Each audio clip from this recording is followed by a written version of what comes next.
Ce qu'on peut d'ores et déjà annoncer ce soir, c'est que l'affaire ne va pas s'arrêter, puisqu'on peut révéler que le nom de Nicolas Sarkozy, mais aussi celui de son avocat Thierry Herzog, les deux ont d'ailleurs été déjà condamnés pour corruption dans l'affaire Bismuth, sont cités dans ce volet-là du dossier. Et on en a un exemple éclatant, c'est que les 5 mises en examen, dont Michel Marchand, dont nous avons parlé, ont interdiction de la justice, selon les termes de leur contrôle judiciaire, d'entrer en contact de quelque manière que ce soit avec Nicolas Sarkozy, Thierry Herzog et le journaliste Hervé Gattegno. C'est un nouveau volet explosif dans l'affaire libyenne que vous avez révélé Mediapart ces dernières semaines et qui fait apparaître un nouveau personnage clé au service de Nicolas Sarkozy, dont le nom, celui de Nicolas Sarkozy, est cité dans ce volet. C'est ce que tu peux nous annoncer ce soir, Fabrice. On va y revenir à la fin de cet échange, mais pour comprendre, d'abord, petit résumé des épisodes précédents. Retour 7 mois en arrière. Est-ce que vous vous souvenez de ça ? La volte-face de Ziad Takieddine dans l'affaire libyenne, assis sur un muret à Beyrouth le 11 novembre dernier, il offrait à BFM une interview exclusive de 32 secondes. Je confirme que ceci n'est pas vrai. Monsieur Sarkozy n'a pas eu un financement libyen pour la campagne présidentielle, ni Monsieur Kadhafi ne pouvait le faire parce qu'il ne le faisait jamais. Et je l'ai dit haut et fort. Or, ce juge Tournaire a bien voulu tourner ça à sa manière et me faire dire des propos qui sont totalement contraires aux propos que je dis ou j'ai toujours dit. Et il n'y a pas eu de financement de campagne présidentielle de M. Sarkozy. Une rétractation mise en scène dans Paris Match sur la plume de François Delabarre. Ziad Takieddine, donc, après avoir dit à Mediapart, mais aussi aux policiers puis aux juges qu'il avait remis 5 millions d'euros à Nicolas Sarkozy et Claude Guéant en 2006 et 2007 de la part du régime libyen pour financer la campagne de 2007, eh bien, Ziad Takieddine avait donc changé d'avis partiellement et a absous Nicolas Sarkozy. Voilà donc où on en était il y a 7 mois, Fabrice. Depuis, Mediapart a révélé que la rétractation de Ziad Takieddine s'est faite après d'étranges tractations, y compris financières, et Mediapart vient de révéler de nouvelles infos sur les coulisses de cette rétractation. Un nouveau personnage central soupçonné d'avoir participé à ça, c'est Michel Marchand, dite Mimi Marchand. Aussi puissante que discrète, peu d'images d'elle existent. Pourtant, c'est sa spécialité, les images. Mimi Marchand, donc la papesse de la presse People, à la tête de l'agence Best Image. C'est elle qui gère l'image du couple Macron. Les unes de Paris Match, c'est elle, proche du couple. Elle a ses entrées à l'Élysée, mais aussi dans la maison du Touquet du couple, au QG, le soir des résultats et à la soirée de la Rotonde. Elle est aussi très proche du couple Bruni-Sarkozy. Et d'ailleurs, quand Ziad Takieddine se rétracte, c'est devant la caméra puis l'objectif d'un des principaux photographes de Mimi Marchand, Sébastien Valliela. De quoi est-ce qu'elle est soupçonnée, Fabrice ?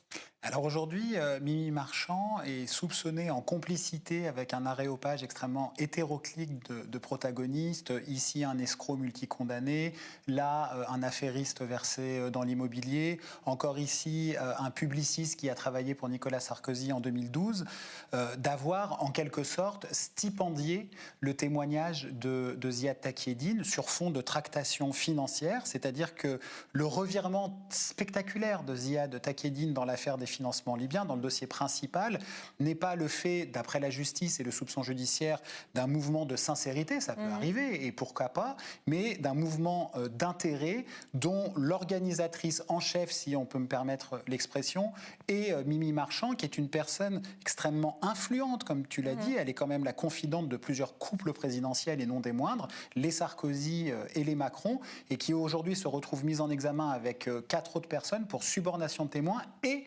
association de malfaiteurs. Dans ce système, il y a un autre rouage, Noël Dubus.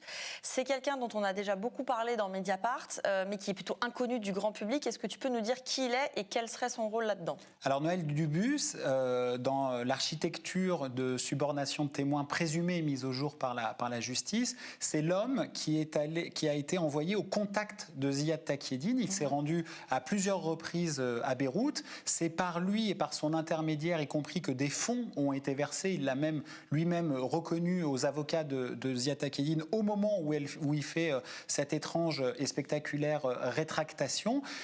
Et donc, il est l'un des agents, entre guillemets, présumés de Mimi Marchand. Ça n'est pas n'importe qui, c'est un homme qui a été condamné à plusieurs reprises pour escroquerie. On peut le dire, cet homme est un escroc qui, lui aussi, se retrouve mis en examen.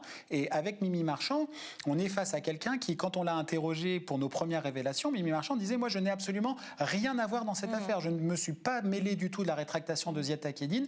Depuis qu'elle est mise en examen, c'est elle qui fait un revirement, puisqu'elle dit « Oui, c'est vrai, mais je n'ai fait que mon travail de journaliste. » Donc, on voit que les vérités, elles peuvent évoluer au fil du temps.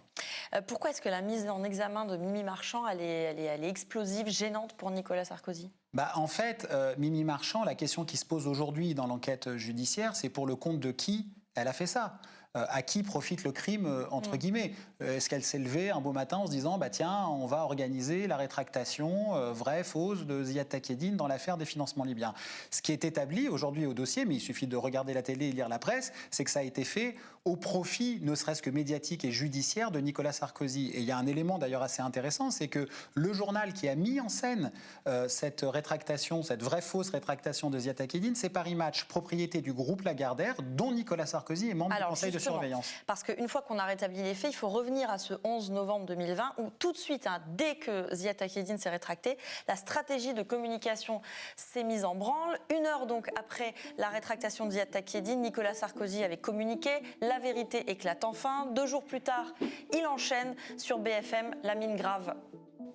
Est-ce que c'est normal qu'un ancien président de la République soit traîné dans la boue, comme je le suis depuis 8 ans, sur les seules déclarations d'un individu qui a menti et qui vient aujourd'hui dire « j'ai menti ». Élément de langage repris en boucle par ses lieutenants. Au-delà de tous ces éléments, ce qui compte, il y a une chose qui compte, c'est que la vérité apparaisse. Et la vérité progresse, et il n'y a jamais eu de financement. Quand il sera sorti blanchi de cette affaire, est-ce que vous allez faire la une sur tous les journaux en disant voilà, tout est tombé, et si et ça, mais alors pour salir, vous savez, médiatiquement, ça va fort. On est très clairement en présence d'un montage politique qui a eu pour objectif d'abattre Nicolas Sarkozy. Dans les médias donc, mais aussi à l'Assemblée nationale. La confusion intolérable des pouvoirs politiques et judiciaires a-t-elle été à l'origine de ce que l'on peut qualifier aujourd'hui de machination ? Et puis il y a eu cette déclaration qui interroge, celle du directeur de la rédaction de Paris Match et du JDD, 2 propriétés du groupe Lagardère, au conseil de surveillance duquel, tu l'as dit, Nicolas Sarkozy siège. Vous avez eu Nicolas Sarkozy au téléphone Je l'ai eu au téléphone. Oui. Il m'a remercié de l'article que j'ai publié dans le journal du dimanche. C'est rigolo d'être fier qu'un politique vous appelle pour vous remercier pour un article. Personnellement, moi, je le prendrais assez mal.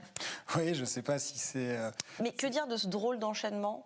Oui, en fait... Est-ce qu'on peut appeler ça une offensive médiatique ? Non, mais ce qu'on voit là, c'est qu'il pensait avoir, avec cette vraie fausse rétractation de Takieddine, atteint le Graal qu'il cherchait, c'est-à-dire anéantir le dossier judiciaire. Alors, on en a déjà parlé ici. Faire croire que le dossier judiciaire reposait simplement sur les déclarations de Takieddine, c'était déjà en soi une folie, puisque, évidemment, les juges, en 8 ans d'enquête, ils ont un peu plus que les mots de Takieddine. Et les lecteurs de Mediapart le savent, il y a des documents bancaires, il y a des virements, il y a des rapports, il y a d'autres témoignages, etc. Mais là, ils ont voulu faire un énorme coup médiatique et accuser la justice au travers de Ziad Takieddine. Et c'est en train de revenir comme un boomerang au visage de Nicolas Sarkozy, puisque si aujourd'hui il est démontré, et on va voir ce que l'enquête dira plus tard, que c'est une subornation de témoins telle qu'elle est présumée aujourd'hui, alors pourquoi déployer autant de moyens et d'énergie pour faire dire à l'accusateur le contraire de ce qu'il a toujours dit, si on n'a absolument rien à se reprocher dans le dossier principal. Et justement, à propos de Nicolas Sarkozy, donc il est plusieurs fois mis en examen dans le financement libyen et sur le volet précis de la rétractation, qu'est-ce que tu peux nous dire à son sujet ? Ce qu'on peut d'ores et déjà annoncer ce soir, c'est que l'affaire ne va pas s'arrêter, puisqu'on peut révéler que le nom de Nicolas Sarkozy, mais aussi celui de son avocat Thierry Herzog, les deux ont d'ailleurs été déjà condamnés pour corruption dans l'affaire Bismuth, sont cités dans ce volet-là du dossier. Et on en a un exemple éclatant, c'est que les 5 mises en examen, dont Michel Marchand, dont nous avons parlé, ont interdiction de la justice, selon les termes de leur contrôle judiciaire, d'entrer en contact de quelque manière que ce soit avec Nicolas Sarkozy, Thierry Herzog et le journaliste Hervé Gattegno. Donc ça veut dire que ces trois-là sont dans le scope de l'enquête, sous les radars des enquêteurs. Ça ne veut pas dire forcément que des délits ont été commis, c'est pas ce qu'on dit. Mais si les juges ont ressenti le besoin dans le contrôle judiciaire de dire qu'il fallait que les mises en cause ne les rencontrent pas, c'est qu'il y a des éléments qui montrent une forme d'investissement de leur part dans cette affaire. Merci Fabrice. Pour tout comprendre donc à l'affaire des financements libyens et ses nombreux volets, il faut aller sur notre site Mediapart.